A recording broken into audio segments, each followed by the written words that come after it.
வணக்கம். புதுவையில் சட்டம் ஒழுங்கை காக்க தேவையான நடவடிக்கை எடுக்கப்பட்டு வருவதாக தேசிய மாநில நல்லாசிரியர் விருது பட்டியலை அறிவித்த முதல்வர் ரங்கசாமி தெரிவித்தார். புதுவையில் முதல்வர் ரங்கசாமி செய்தியாளர்களுக்கு அளித்த பேட்டியில், மத்திய அரசின் 2012ஆம் ஆண்டிற்கான தேசிய நல்லாசிரியர் விருதுக்கு புதுவையிலிருந்து 2 ஆசிரியர்கள் தேர்வு செய்யப்பட்டுள்ளதாகவும், அதன்படி துவக்கநிலை பிரிவில் கதிர்காமம் தில்லையடி வள்ளியம்மை அரசு உயர்நிலைப்பள்ளி தலைமை ஆசிரியர் நிலை 2 வெற்றிவேல், இடைநிலை பிரிவில் சேதராப்பட்டு அரசு மேல்நிலைப்பள்ளி துணை முதல்வர் அப்துல் வாஹித் ஆகியோர் தேர்வு செய்யப்பட்டுள்ளதாக தெரிவித்தார்.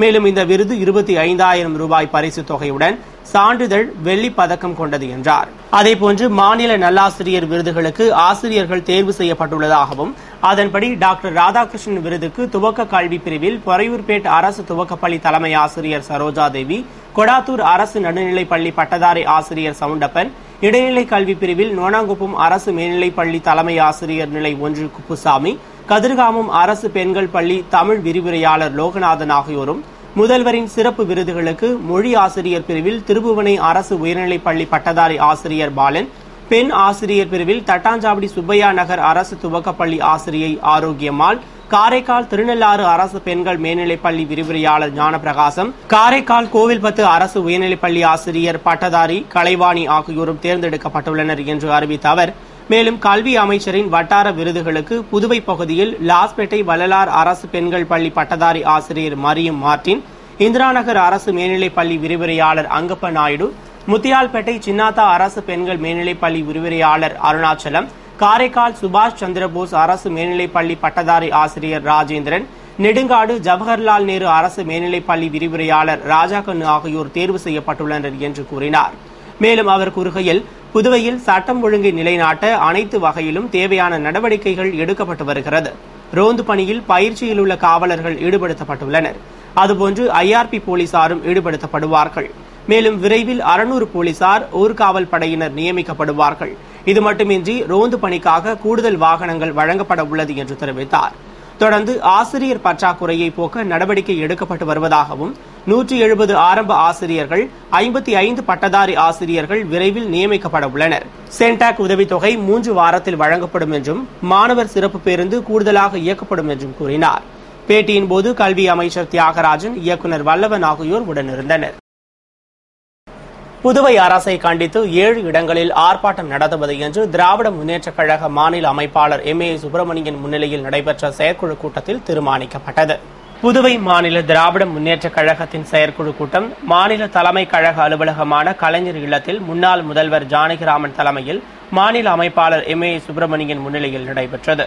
கூட்டத்தில் துணை அமைப்பாளர் SP சிவகுமார், பொருளாளர் அனிபால் கென்னடி, தலைமை செயற்குழு உறுப்பினர் சோமசுந்தரம், முன்னாள் சட்டமன்ற உறுப்பினர் சிவா, முன்னாள் நகரமன்ற துணைத் தலைவர் ஜான்குமார், முன்னாள் கொம்யூன் பஞ்சாயத்து தலைவர் AK குமார், தலைமை பொதுக்குழு உறுப்பினர்கள் பழனி, அருள் செல்வி, கோபால், தொகுதி செயலாளர்கள் ஏம்பலம் செல்வம், வழக்கறிஞர் செந்தில்குமார், நடராஜன், இளைஞரணி அமைப்பாளர் முகமது யூனுஸ், வழக்கறிஞர் அமாவாசை, தொழிலாளர் முன்னேற்ற சங்க செயலாளர் பிராங்க்லின் பிரான்சுவா, ஆதிதிராவிடர் நலக்குழு அமைப்பாளர் அன்புச்சூரியன், மீனவரணி அமைப்பாளர் கோதண்டபாணி, மாணவரணி அமைப்பாளர் மணிமாறன், இளைஞரணி துணை அமைப்பாளர்கள் சந்தோஷ்குமார், திருவாண்டார் கோவில் காந்தி, ஜெயபிரகாஷ் உள்ளிட்ட நிர்வாகிகள் கலந்து கொண்டனர். மாநில அமைப்பாளர் MA சுப்பிரமணியன் உரையாற்றிய கூட்டத்தில், சிறந்த சுற்றுலா தலமாகவும் அமைதி பூங்காவாகவும் விளங்கி வந்த புதுவை இன்று கொலை களமாகவும் கொள்ளை கேந்திரமாகவும் மாறியுள்ளது.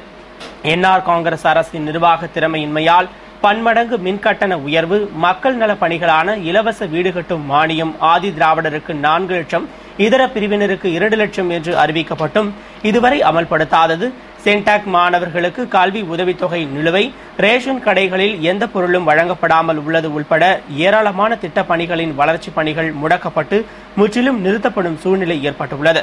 மேலும் பழமை வாய்ந்த AFT மில் மூடப்பட்டும் அரசின் நிறுவனங்களான பாசிக், பாப்ஸ்கோ, மகளிர் ஆணையம், உள்ளாட்சி அமைப்புகள், அங்கன்வாடி ஊழியர்கள் மற்றும் பல்வேறு நிறுவனங்களில் பணியாற்றும் ஊழியர்களுக்கு முறையாக சம்பளம் வழங்காததால் வறுமையின் பிடியில் தள்ளப்பட்டு தற்கொலை நிகழ்வுகள் நடந்தேறி வருகிறது.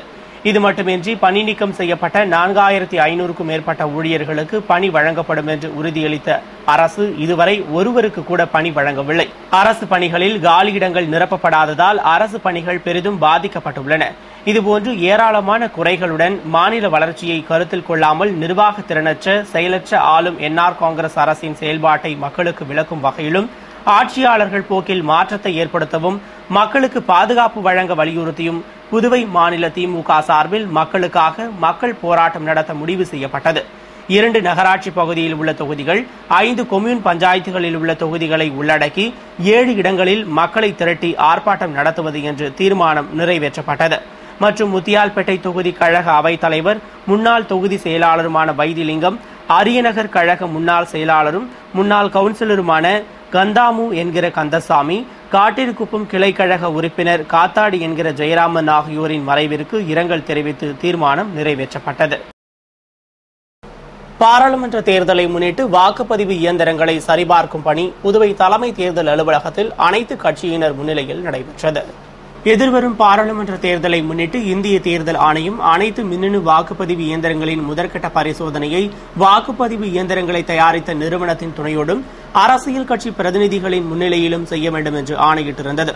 இதனையடுத்து புதுவைக்கான 851 கண்ட்ரோல் மற்றும் 1473 பேலட் யூனிட்டுகளின் முதற்கட்ட பரிசோதனை தலைமை தேர்தல் அலுவலகத்தில் அனைத்து கட்சி பிரதிநிதிகள் முன்னிலையில் நடைபெற்றது.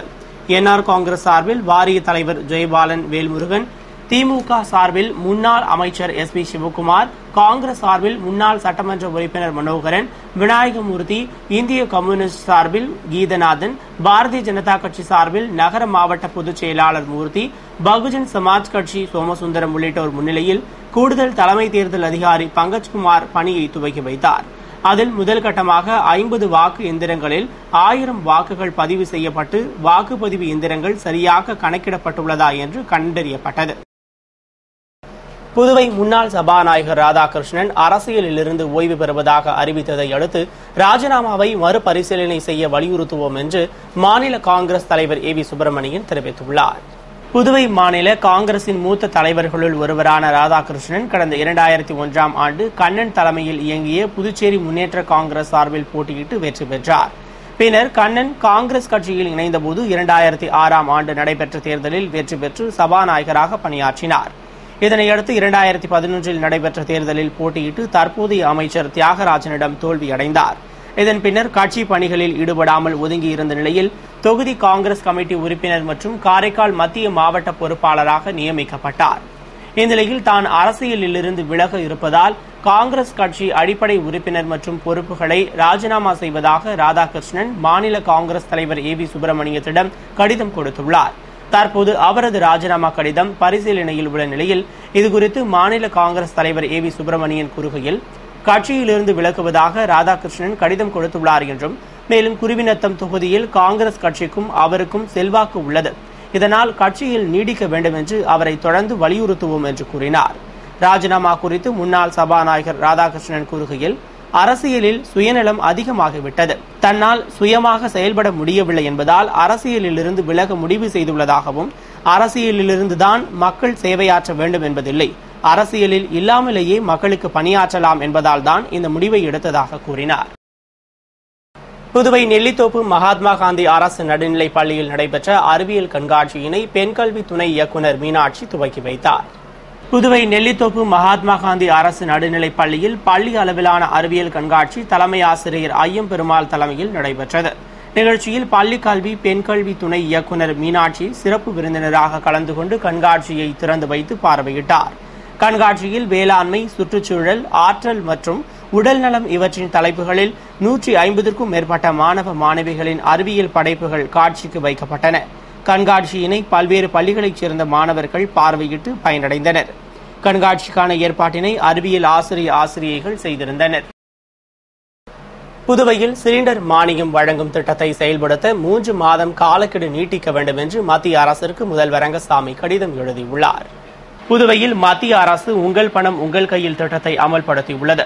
மேலும் இந்த திட்டத்தின் மூலம் எரிவாயு சிலிண்டர் மானியம் வங்கி மூலம் பயனாளிகளுக்கு நேரடியாக வழங்கப்படுகிறது. இதற்காக பயனாளிகள் ஆதார் எண் பதிவு செய்து அந்த எண்ணுடன் வங்கி கணக்கு இணைக்க வேண்டும். மேலும் இந்த திட்டம் செப்டம்பர் 1ஆம் தேதி முதல் நடைமுறைப்படுத்தப்படும் என்று அறிவிக்கப்பட்டது.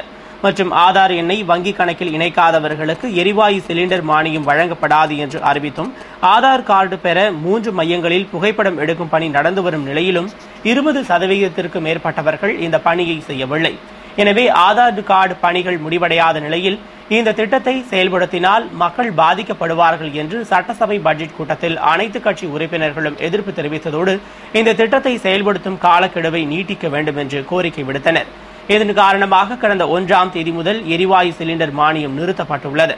மேலும் திட்டத்தை நடைமுறைப்படுத்த காலக்கெடுவை 3 மாதம் நீட்டிக்க வேண்டும் என்று முதல்வர் ரங்கசாமி மத்திய அரசுக்கு கடிதம் எழுதியுள்ளார்.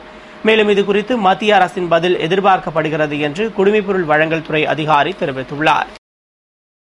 புதுவையில் மாணவர் சிறப்பு பேருந்துகளை கூடுதலாக இயக்க கோரி அரசு மகளிர் மற்றும் குழந்தைகள் மருத்துவமனை அருகே இந்திய மாணவர் சங்கத்தினர் சிறப்பு பேருந்தை சிறைபிடித்து போராட்டத்தில் ஈடுபட்டனர். புதுவையில் 55 மாணவர் சிறப்பு பேருந்து இயக்கப்பட்டு வந்த நிலையில் தற்போது 44 தான் இயக்கப்படுகிறது.